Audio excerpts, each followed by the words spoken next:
जिज्ञासु मित्रों, अभिनंदन है आपका दिव्य सृजन स्पिरिचुअल चैनल में। और आज हम जिस विषय पर चर्चा करने वाले हैं वह विषय है योग का। आज हम विचार करेंगे कि आखिर योग क्या है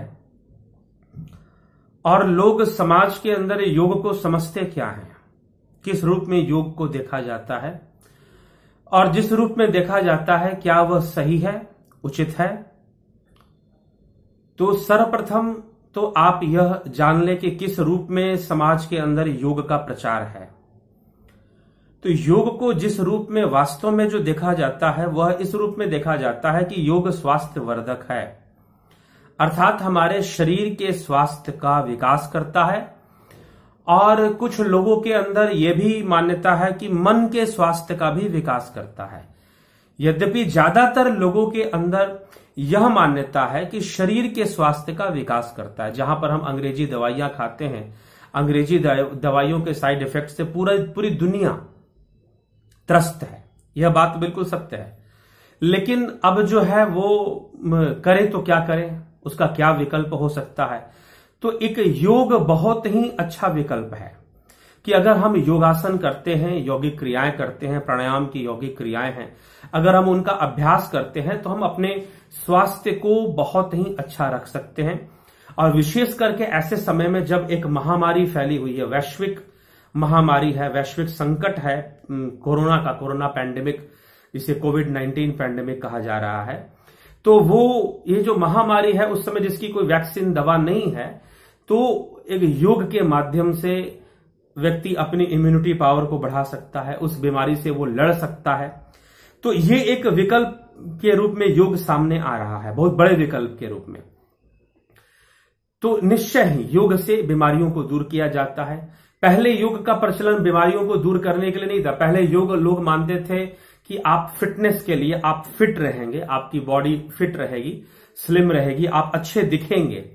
तो आज भी है, वो भी एक योग के प्रति मान्यता है। स्वास्थ्य वर्धक रहना भी एक मान्यता है कि हम अपने अंतर के अंगों को, मात्र बाहर के फिगर को नहीं।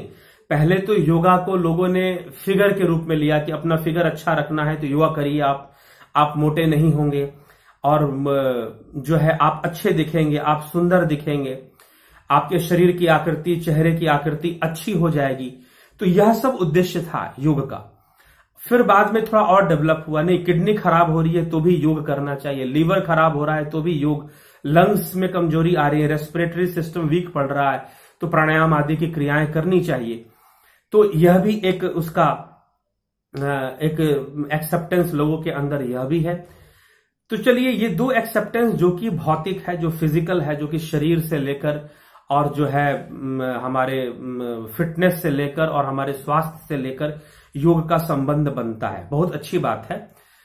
साथ ही साथ एक और संबंध लोगों ने बनाना शुरू किया। कुछ लोग अभी भी माइंड के लिए, मन के स्वास्थ्य के लिए भी योगा को महत्वपूर्ण मानते हैं कि योग हमारे माइंड के, प्राणायाम वगैरह जो क्रियाएं हैं वो मन के स्वास्थ्य को भी मजबूत करती हैं और हमें नकारात्मक विचारों से भी हमारी रक्षा करती हैं, हमें मनोबली बनाती हैं, हमें आत्मबली बनाती हैं।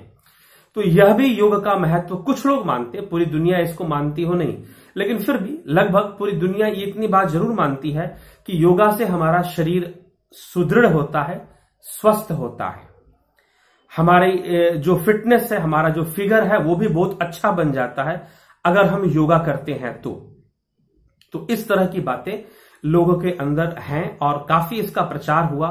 हेल्थ से रिलेटेड, फिजिकल हेल्थ से रिलेटेड काफी योग का प्रचार हुआ, काफी लोग इससे लाभ उठा रहे हैं और लाभान्वित हो रहे हैं, शारीरिक रूप से भी और जो है मानसिक रूप से भी और साथ ही साथ आर्थिक रूप से भी। जी हां, धीरे धीरे अब ये योगा जो है एक बिजनेस के रूप में डेवलप हो चुका है, एक मार्केट के रूप में डेवलप हो चुका है। योग का मार्केट हो रहा है और मार्केटिंग में क्या हो रहा है कि आप योगा सीखिए। कई संस्थाएं खुल गई हैं जो योगा सिखा रही हैं। भले संस्था के जो चीफ है उनको योगा सही से आता हो चाहे ना आता हो, लेकिन वो योगा का प्रचार कर रहे हैं। और योगा की ट्रेनिंग भी आपको कहीं ना कहीं से कोई योगा टीचर लाएंगे जो थोड़ा बहुत भी जानता हो, सही से ना भी जानता हो, कहीं से भी लाकर वो आपके सामने प्रस्तुत जरूर कर देंगे कि देखिए हमारे योगा टीचर हैं और हम योगा टीचर का सर्टिफिकेट देते हैं। ये भी एक बहुत सारी संस्थाएं आजकल टीचिंग का सर्टिफिकेट देने में भी लगी हैं कि आप हमारे यहां से डिप्लोमा कर लें योगा में, आपका कैरियर बन जाएगा। तो अब यहां पर देखिए आर्थिक वाली बात हम लेते हैं, तो शारीरिक मानसिक लाभ और आर्थिक लाभ पर आ गया कि योगा अब एक आर्थिक लाभ देने वाला भी एक वो है। तो अब लोग चाहे योगा करने का मन हो चाहे ना हो, योगा में इंटरेस्ट हो चाहे ना हो, लेकिन रोजगार के लिए वो योगा करेंगे। रोजगार के लिए योगा वो करेंगे। यद्यपि रोजगार के और भी बहुत सारे साधन हैं जिससे कि वो अपना वो कर जीविकोपार्जन कर सकते हैं। योगा वो अपने शरीर और मन के लिए भी कर सकते हैं। वो चाहे तो निःशुल्क भी योगा सिखा सकते हैं, लेकिन अब शुल्क भी उसमें लगने लगा और शुल्क भी उसमें मिलने लगा। तो और भी अच्छी, चलिए शुल्क होना भी चाहिए। अगर आप कुछ दुनिया को दे सकते हैं, समाज को अच्छा सिखा सकते हैं तो बहुत अच्छी बात है। बाद में सरकार ने इसको कहा कि भाई प्रत्येक विद्यालय में योगा टीचर होगा। वैसे तो कई स्कूलों में, सरकारी स्कूल जैसे केंद्रीय विद्यालय वगैरह में पहले से भी योगा टीचर हुआ करते थे। योगा टीचर का अपॉइंटमेंट वहां पहले भी हुआ करता था। तो 10 साल पहले, 15 साल पहले भी विद्यालयों में जो केंद्रीय विद्यालय टाइप के स्कूल हो सेंट्रल गवर्नमेंट के अंदर, वहां योगा टीचर रखा जाया करते थे। लेकिन प्राइवेट स्कूलों में नहीं। अब प्राइवेट स्कूलों या राज्य सरकार के जो विद्यालय है वहां भी कंपलसरी किया जा रहा है योगा टीचर को रखना। तो एक वो भी बन रहा है। लेकिन अब बात यह है कि रोजगार के लिए जो योगा सीखेंगे, क्या वो अपने अंदर वो परफेक्शन ले आ पाएंगे कि वो कुछ दे पाए समाज को या बच्चों को या अपने छात्रों को कुछ दे पाए? क्योंकि योगा सीखना, योगा में परफेक्शन लाना और योग के बारे में विशेष रूप से ज्ञान रखना, वो बहुत ही फर्क पड़ जाता है। क्योंकि योग का जो उद्देश्य है, अगर हम महर्षि पतंजलि के अनुसार पढ़ें या महर्षि घेरांड के अनुसार, घेरांड संहिता, घेरंड ऋषि हुए जिन्होंने घेरंड संहिता की चर्चा की है और घेरंड संहिता की रचना की है, तो उनके अध्याय के अनुसार वास्तव में जो आज जो योग चल रहा है ना, चलता तो है महर्षि पतंजलि के नाम पर, लेकिन जो सिखाया जाता है, जो बताया जाता है, उसका संबंध पतंजलि शास्त्र से नहीं होता। हाँ, घेरंड शास्त्र से जरूर होता है, घेरंड संहिता से जरूर होता है। और घेरंड संहिता के अंदर जो योग बताया गया है उसे कहते हैं घटस्थ योग। घटस्थ योग। अब यह घटस्थ योग क्या है? घट माने शरीर, तो शरीर को मजबूत करने का योग है घटस्थ योग। ठीक, तो घटस्थ योग और घटस्थ, लेकिन योग का उद्देश्य क्या है? चाहे आप महर्षि पतंजलि को पढ़ें, चाहे आप घेरंड संहिता को पढ़ें, योग का उद्देश्य है तत्व ज्ञान। तत्व ज्ञान। लेकिन क्या जितने भी योगा स्टूडियोज, आजकल एक योगा स्टूडियोज भी खुल गए हैं, उसका भी फैशन चल गया है, उस पर भी थोड़ी चर्चा करते हैं। तो योगा स्टूडियोज में, स्पेशली कई स्टूडियोज में आप देखेंगे वहां पर योगा सिखाने के लिए, अगर आप एक फीमेल हैं, अगर आप फीमेल योगा टीचर हैं, तो आपके लिए बहुत जॉब है, बहुत अच्छी खासी सैलरी के जॉब आपको मिल जाएंगे, because you are a female yoga teacher. तो अब योग की मार्केटिंग, पहले क्या होता था ना, हम लोग एक हमारे आज से 25 साल पहले एक, चलिए वो कितना अच्छा था कितना बुरा था हम उस पर चर्चा नहीं करेंगे, लेकिन एक कल्चर था। कल्चर क्या था कि लोग अपने घर के महिलाओं को दुकान पर नहीं बिठाते थे। जो बिजनेसमैन हुआ करते थे, उनके घर के बेटे बैठेंगे, वो बैठेंगे, लेकिन उनकी लड़की या उनकी पत्नी बहुत मजबूरी हुआ तो वो दुकान पर जाएंगी, अन्यथा नहीं बैठेंगी। या और भी कई जगहों पर पहले उतना शो ऑफ का जमाना नहीं था, लोग ज्यादा प्रैक्टिकल, अपने जमीन से ज्यादा जुड़े हुए रहते थे। लेकिन आजकल क्या है, आप कहीं भी चले जाए, आप गाड़ियों के शोरूम में चले जाइए, आप होटल्स में चले जाइए, आपको रिसेप्शनिस्ट कोई ना कोई लड़की मिलेगी। आपको फोन कॉल सेंटर में चले जाइए, लड़कियों की जितनी डिमांड है, हमारी बहनों की जितनी डिमांड है, उतनी डिमांड भाइयों की नहीं है। ठीक है, तो अब ये क्यों है? वैसे ही आजकल एक और ट्रेंड शुरू हो गया। जितने योगा स्टूडियो वाले हैं वो क्या सोचते हैं, वो चाहते हैं कि कोई हमें फीमेल योगा टीचर मिले। अब मेरे पास भी एक ऐसा ही कॉल आया, हमारे दिव्य सर्जन सोसाइटी एक संस्था ही है अपने आप में, तो इनको एड्रेस वेड्रेस गूगल पर है। तो किसी ने फोन किया, क्या आपके पास कोई योगा टीचर, कोई फीमेल आपकी डिसाइपल हो जिसको आपने सिखाया हो, तो हम उनको जॉब पे रख लेंगे, ऐसा उनका कहना था। फोन कर वो मुझसे ऐसे पता कर रहे थे, पूछ रहे थे। तो आप, क्योंकि हम फीमेल योगा टीचर रखेंगे, अब देखिए इंटेंशन, अब मैं कहना नहीं चाहता, बात बहुत गंदी है, बात यहीं पर तो गंदी बात आ जाती है। तो इंटेंशन बहुत ही गलत है, लेकिन सिखाना तो योगा है। नियत साफ नहीं है, जो बातें हैं वो बिल्कुल साफ नहीं है, स्पष्ट नहीं है। तो फीमेल योगा टीचर क्यों चाहिए? एक अट्रैक्शन के रूप में वो रखना चाहते हैं कि फीमेल योगा टीचर रहेगी तो ज्यादा लोग योगा सीखने आएंगे, फिर यूथ भी योगा सीखने आएंगे। तो यूट्यूब चैनल में भी, आप यूट्यूब चैनल पर भी मैंने देखा कि कई यूट्यूब चैनल पे जहां पर कुछ महिलाएं, कुछ तो बहुत अच्छे से, बहुत मर्यादा में काम कर रही हैं, लेकिन कुछ ऐसा भी दिखाई दिया जहां पर समथिंग लाइक हॉट योगा चल रहा है। ठीक है, तो भैया प्रश्न ये उठता है कि व्हाट इज योगा? योगश्चित्त वृत्ति निरोधा, पतंजलि का यह सिद्धांत कहां गया? तुमने दौलत कमाने के लिए, अपना एनजीओ चलाने के लिए, अपनी संस्था चलाने के लिए तुम किसी भी हद तक गिर जाओगे। तुम्हें योग से लेना देना नहीं है, तुम्हें अपनी संस्था से लेना देना है। यही तुम्हारी सच्चाई है। तुम्हें योग से कोई मतलब नहीं है। तुम्हें कैसे भी पैसे बटोरने हैं, तुम्हें कैसे भी, जो तुमने सोसाइटी रजिस्ट्रेशन करा रखा है तुमने, या फिर जो भी ट्रस्ट रजिस्ट्रेशन करा रखा है तुमने, कैसे भी उसमें धन ले आना है, कैसे भी उसमें लोगों को जोड़ना है, तुम्हें भीड़ इकट्ठा करनी, और उससे पहले तुम्हें दौलत इकट्ठा करनी है। तो योग के नाम पर क्या चल रहा है मित्रों? सोचो। योगश्चित्त वृत्ति निरोधा का जो विचारधारा है, जो योग की परिभाषा महर्षि पतंजलि ने जो दी है योग के अंदर, योगश्चित्त वृत्ति निरोधा तदद्रष्टु स्वरूपे अवस्थानाम, अपने स्वरूप में स्थित हो जाओ, यह योग है। स्वयं को जान लो, नो दाई सेल्फ, यह योग है। यही योग श्री कृष्ण अर्जुन को दे रहे हैं। अर्जुन से कह रहे हैं कि यह योग मैंने सृष्टि के आरंभ में मैंने प्रदान किया था, सूर्य को, विवस्वान मनु को, फिर मनु से इक्ष्वाकु को, इस प्रकार से यह पद्धति चली थी। तो वो कृष्ण ने भी तो योग दिया था, लेकिन श्री कृष्ण ने कोई एक्सरसाइज तो बताया नहीं था अर्जुन को कि भाई चल तू अपना सिर नीचे कर, पैर ऊपर कर, शीर्षासन कर, तो फिर चक्रासन कर। ऐसा कुछ बताया था क्या? भगवान कृष्ण ने अर्जुन को ऐसा कुछ भी नहीं बताया था। उसे कहा था चित्त वृत्ति निरोध, अभ्यासेन तू कौन्तेय वैराग्येन च गृह्यते। अभ्यास और वैराग्य का सहारा ले जब अर्जुन ने प्रश्न किया, चंचलम ही मनः कृष्ण प्रमाति बलवत् दृढ़म तस्याहम निग्रहे मन्ये वायुरीव सुदुष्करम।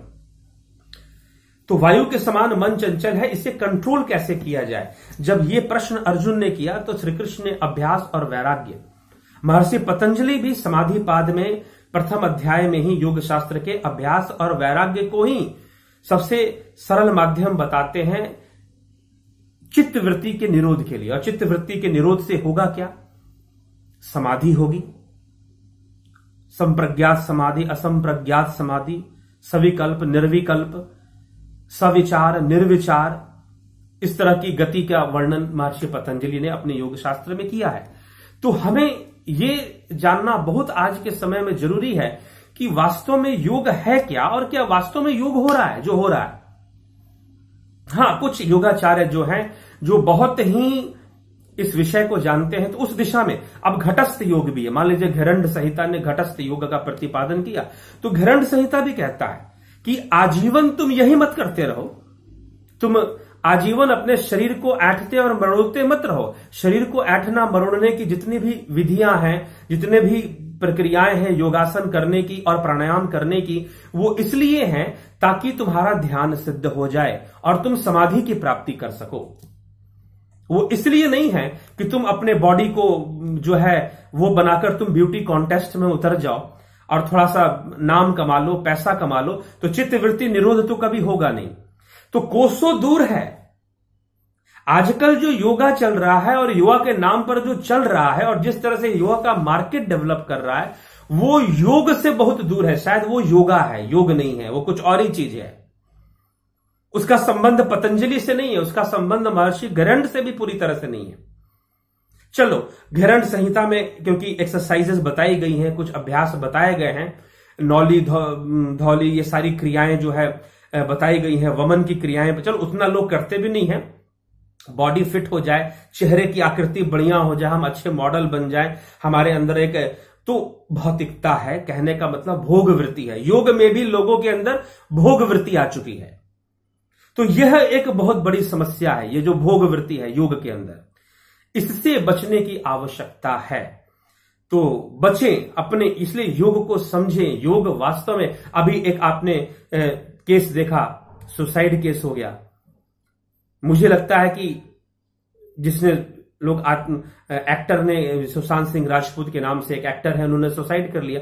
तो वो भी योगा करते होंगे अपने बॉडी को फिट रखने के लिए। बहुत सारे फिल्म स्टार्स योगा करते हैं अपनी बॉडी को फिट रखने के लिए, लेकिन उनका उद्देश्य सिर्फ बॉडी तक सीमित है। क्योंकि अगर वो वास्तव में योगा को अच्छे से जानेंगे, ये बहुत अच्छी बात है कि पूरी दुनिया में योग के प्रति एक अवेकनिंग आई है, लेकिन वास्तव में जिस योग के प्रति अवेकनिंग आनी चाहिए, अभी वो और नहीं आई है। योग ने संसार को बेहतर बनाया है, रहने लायक बनाया है। ठीक है, तो हमें ऐसा कुछ ना कुछ करना चाहिए कि हम इस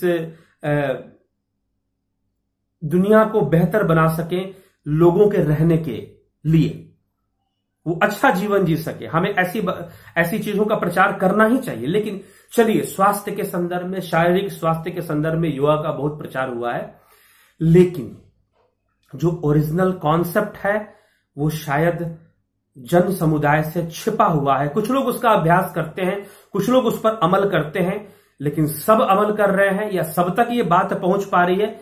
नहीं पहुंच पा रही है। क्योंकि अगर चित्त वृत्ति निरोध क्या है, अगर यह बात सही से समझ में आ जाए, अगर यह समझ में आ जाए कि योग का उद्देश्य तत्व ज्ञान की प्राप्ति है, अगर योग का उद्देश्य तत्व ज्ञान की प्राप्ति है, अगर यह बात समझ में आ जाए, तो आपका जीवन और सुंदर बन जाएगा। फिर आत्महत्या जैसी घटनाएं हमारे समाज से बिल्कुल खत्म हो जाएंगी, अपराध भी खत्म होगा। क्योंकि प्रत्येक व्यक्ति चित्त वृत्ति निरोध में लग जाएगा, अपने अंदर चलने वाले अनकंट्रोल्ड थॉट्स, अनियंत्रित विचारों को नियंत्रण करने में लग जाएगा। तो आवश्यक है, आप शरीर को बनाने में लगे हैं, आप अपना योगा के माध्यम से आप अपना कैरियर बनाने में लगे हैं, लेकिन आप सेल्फ बिल्डिंग नहीं कर रहे हैं, आप स्वयं का निर्माण नहीं कर रहे हैं। यह सबसे बड़ी समस्या है। तो स्वयं का निर्माण कब शुरू करोगे? योग स्वयं को जानने के लिए, तद्द्रष्टु स्वरूपे अवस्थानाम, स्वयं में स्थित होने के लिए है। और स्वयं में स्थित होना ही स्वस्थ होना है। स्व और स्थ, ये दोनों को मिलाकर स्वस्थ शब्द का अर्थ है स्वयं में स्थित हो जाओ, यही स्वस्थ होना है। अगर तुम वही नहीं हो पा रहे, अगर तुम सेल्फ रियलाइजेशन ही नहीं कर पा रहे, तुम्हारा योग क्या?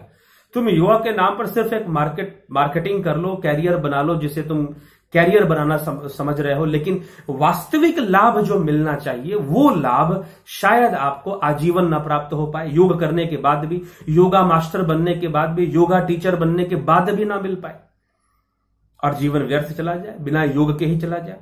तो योग, आप सुंदर दिखने लगे, आपका शरीर स्वस्थ हो जाए, ये सारी चीजें, इसलिए अगर योग आसन बताए हैं घेरंड संहिता के अंदर, तो वो इसलिए नहीं बताए हैं कि आप बहुत सुंदर हो जाएंगे और आपका विवाह किसी राजकुमारी से हो जाएगा, या फिर आप राजकुमारी हैं तो बहुत सुंदर होकर कोई राजकुमार आपको पसंद कर लेगा। योग का ये उद्देश्य नहीं है। ठीक है, योग का उद्देश्य है चित्त वृत्ति निरोधा, कंट्रोल योर थॉट वेव्स। अपने विचार तरंगों को अपने नियंत्रण में रखो और उसका निरोध करो, यही योग है। अगर ये नहीं कर पा रहे और बाकी सब कर रहे हैं, तो योग नहीं, कुछ और ही किए जा रहे हैं आप, और लोग योग के नाम पर भी कुछ और ही किए जा रहे हैं। जो भी करें, अगर इस टारगेट को समझ लें, उद्देश्य को जाने कि वास्तव में किया क्यों जाता है, योग क्यों किया जाता है, अगर इस बात की समझ होगी तो सही रास्ते पर जाएंगे और सही लक्ष्य की प्राप्ति होगी। तो विचार करें, आज योगा दिवस के दिन विचार करें कि क्या यही योग है जो हो रहा है और जो चल रहा है? सब नहीं, लेकिन फिर भी ज्यादातर लोग गलत कॉन्सेप्ट लेकर ही चल रहे हैं। धन्यवाद। समझदार को इशारा काफी है। बोलने के लिए बहुत लंबा हो सकता है, इसलिए समय का ध्यान रखते हुए मैं यहीं पर विराम देता हूं। धन्यवाद।